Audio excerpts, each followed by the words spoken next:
Имаше едно време такъв народ. Моят народ. Народът на хан Аспарух. Родът ми бе Дуло. Годината ми бе Верени Алем. Годината на дракона. Месец първи. Помните ли ни?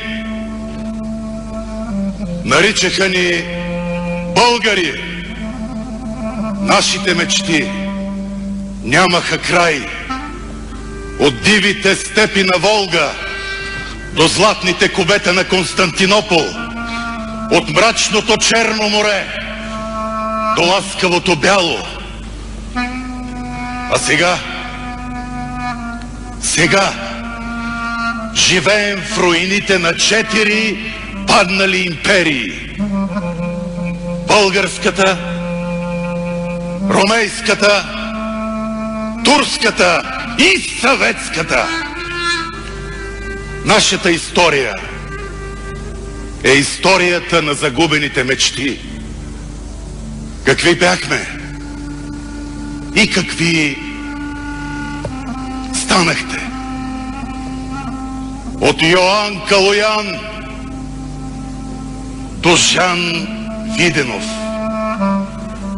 От Иван Асен II до Иван Костов I. От Симеон Велики до Симеон II.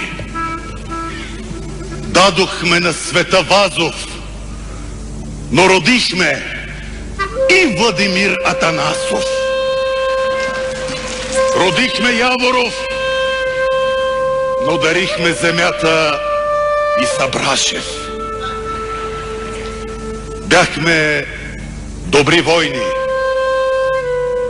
но създадохме и добри предатели. Миехме се на 3 морета, а сега мием чужди задници. Обсаждахме Цариград, но превзехме само Капалачарши. Питам се, как я докарахме до там? И се поучих от нашите врагове, римляните. Те казват: Vox populi, vox Dei. Сиреч, глас народен, глас Божий.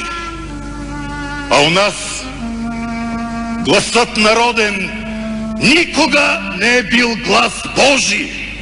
Не гласове народни, а гласове в името на народа. Боговете си толкова често менихме, че гласът им не можем да запомним. Камо ли те да чуят нашия? Прекалено малко гласове, които искат да са народни, и прекалено много люде, които искат да стават богове. Къде е истината? Днес чакаме нова година. Ние, старите българи, я наричахме Ирник и вярвахме, че какъвто е първият гост, когато посрещнете в дома си, такава ще ви е годината. Ето защо. Ето за това дойдох аз, ханът на българите, да си припомните как копитата на конете ни люлееха земята и да посрещнете новата година като българи. Казах,